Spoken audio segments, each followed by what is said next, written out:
Good morning, students. Today we are going to start our third chapter. The name of chapter is our nervous system.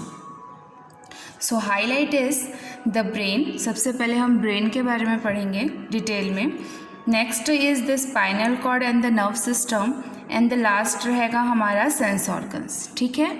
So we perform many activities like talking, laughing, thinking, planning, running and jumping. All these activities are controlled by our brain. ठीक है, जितनी भी activity हम करते हैं, चाहे वो बोलना, हंसना, सोचना, कोई प्लानिंग करना, दौड़ना, जंपिंग करना, ये सब हमारे ब्रेन पर डिपेंड होता है. The brain, spinal cord and the nerve constitute the nervous system which is one of the most important system of our body. ये तीन सिस्टम, ब्रेन, स्पाइनल कॉर्ड और हमारा नर्वस सिस्टम, ये तीन मेन इम्पॉर्टेंट नर्वस सिस्टम हमारी body के होते हैं, जिसकी वजह से हमारा पूरा बॉडी वर्क करती है. So the first topic is brain. ये है हमारे नर्व सिस्टम. हमारी जितनी भी बॉडी में हमारे ब्रेन से नसें जुड़ी हुई हैं, आप देख सकते हैं ना, ये हमारा ब्रेन है और यहीं से हमारी स्पाइनल कॉर्ड जुड़ी है और इसी स्पाइनल कॉर्ड से हमारी जितने भी नर्व सिस्टम है, चाहे वो हाथों में हो, पैरों में हो, पीठ में हो या हमारी बॉडी के डिफरेंट टाइप्स ऑफ पार्ट्स में हो, वो सभी हमारे दिमाग से जुड़े हुए होते हैं. इसीलिए कोई हमें ज़रा सा धक्का दे या कोई भी चीज़ हम सोचते हैं तो उस पर हमारी बॉडी पूरी तरीके से रिएक्ट करती है. The nervous system consist of the brain. Consist यानी कि यहाँ से जुड़ी रहती है ब्रेन से. The spinal cord and the nervous. The neuron और a nerve cell is the basic unit of the nervous system. The brain, spinal cord and the nerves are made up of many neurons. Neurons यानी कि इनमें पाए जाने वाला blood cell. All the functions that our body perform are controlled by the brain. हमारी body जो भी perform करती है, जो भी आप बोलते हैं, जो भी आप सुनते हैं, सोचते हैं, वो सब हमारे ब्रेन पर डिपेंड करता है. It store and recalls information. Recalls मतलब हमारे दिमाग में बहुत सी पुरानी चीज़ें दिमाग में रहती हैं, समय आने पे हम उन्हें याद भी कर सकते हैं. सबसे बेस्ट एग्जांपल है आपकी एग्ज़ामिनेशन. जब आप स्कूल एग्ज़ाम देने आते हैं तो घर से याद करके आते हैं, टेस्ट भी आप घर पे याद करते हैं, लेकिन जब वो क्वेश्चन आपके सामने आता है, अगर आपने वो आंसर अच्छे से पढ़ा हो या आपके ब्रेन में वो आंसर स्टोर हो गया है तो आप ईज़िली उसका आंसर लिख सकते हैं. ये सिर्फ ऐसा नहीं है, ये बहुत ही इम्पॉर्टेंट थिंग होती है हमारी ब्रेन की कि हमें चीज़ें लंबे समय तक याद रहती है. The brain receive information. Receive information मतलब कोई आपके आसपास कोई बातें कर रहा है, आप न्यूज़ सुन रहे हो, तो वो न्यूज़ आपके दिमाग में स्टोर हो जाती है. Interrupts message and send instruction to the body system through the spinal cord and the nerves. जब भी आप कोई इन्फॉर्मेशन रिसीव करते हो वो आपकी बॉडी के थ्रू, स्पाइनल कॉर्ड और नर्व के थ्रू आपकी ब्रेन पे पहुंचती है.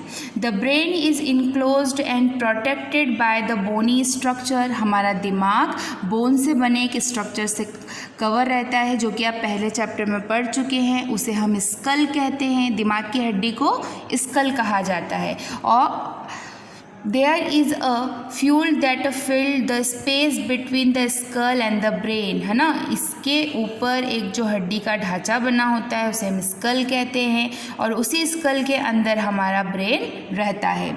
This fluid serve as a cushion against injury. Skull यानी कि दिमाग की हड्डी और हमारे दिमाग के बीच में ये जो हमारा पार्ट रहता है ये फ्लूइड से होता है और ये एक तरीके का कुशन. कुशन क्या होता है? सोफ़ा कितना गद्देदार होता है ना, अगर आप बैठते तो डायरेक्टली ज़मीन पे गिर के धम्मे से तो नहीं गिरते. ठीक उसी तरीके से अगर स्कल में, दिमाग की हड्डी पे कभी चोट लगी भी तो हमारे मेन ब्रेन तक पहुंचने से पहले इस कुशन से होकर उसे गुजरना पड़ता है. ये हमारे ब्रेन का स्ट्रक्चर. ये सेरेब्रम, मेडुला और ये हमारे पूरे ब्रेन का पावर होता है. ये हमारे पीछे जहाँ पर हमारी याददाश्त होती है. ठीक है, हर एक ब्रेन का अपना एक अलग पार्ट और प्रोसेस होता है. The human brain consist of 3 main part, 3 main part होते हैं, the cerebrum, the cerebellum and the medulla oblong. The cerebrum is the largest part of the brain. It is divided into right and left hemispheres. It receives signal from the sense organs and instruct the various part of the body to act accordingly. It controls our thinking, learning and the memory. Cerebrum का सिर्फ एक काम होता है, मैं अपने words में आपको बताती हूँ. इसका काम हमारी बॉडी में जितनी भी चीज़ें हम सोचते हैं, याद करते हैं, वो हमारी मेमोरी में स्टोर करने का काम ये सेरेब्रम का होता है, यानी कि इस एरिया का. इसके बाद आते हैं हम सेरेब्लम में. Cerebellum is located at the back यानी कि पीछे की तरफ होता है.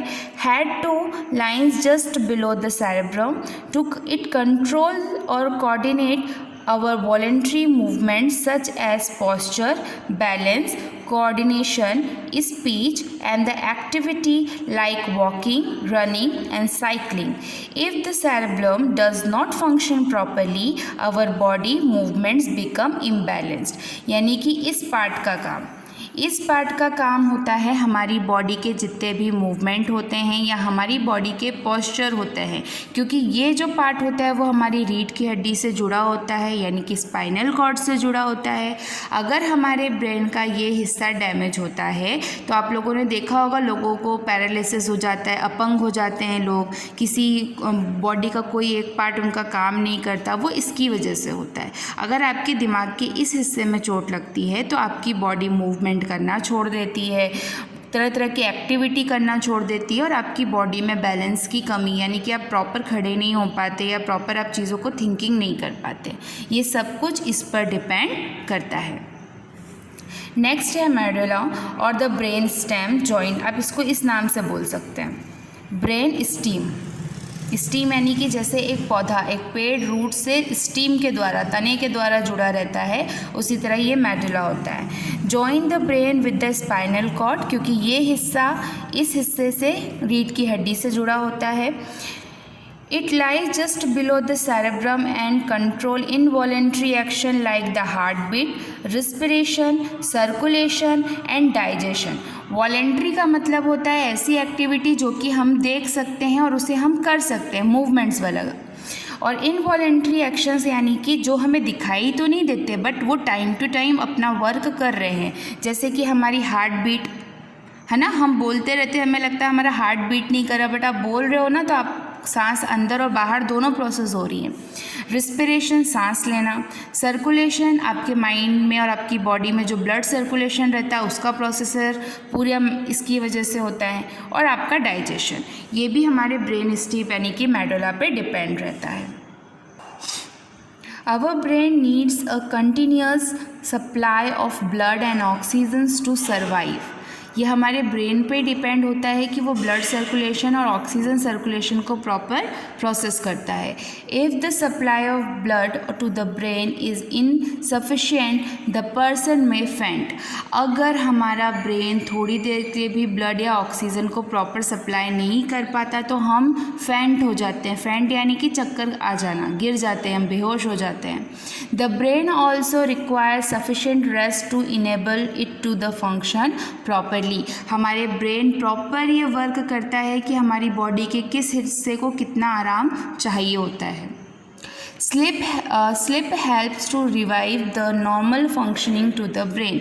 रात में जब हम सोते हैं या जब भी हम आराम करते हैं तो सोने पर हमारा दिमाग शांत हो जाता है. ये नहीं बोल रही कि पूरा डेड हो जाता है, लेकिन शांत हो जाता है. थोड़ी देर के लिए आप सो जाते हैं तो आपकी बॉडी बिल्कुल शांत होती है और जो सारे फंक्शंस होते हैं उन्हें एक रेस्ट मिलने के बाद वो दोबारा अपने वर्क पे स्टार्ट हो जाते हैं. तो ये सारा प्रोसेस हमारा मेन सिस्टम जो होता है हमारी बॉडी का, head of the body is the brain.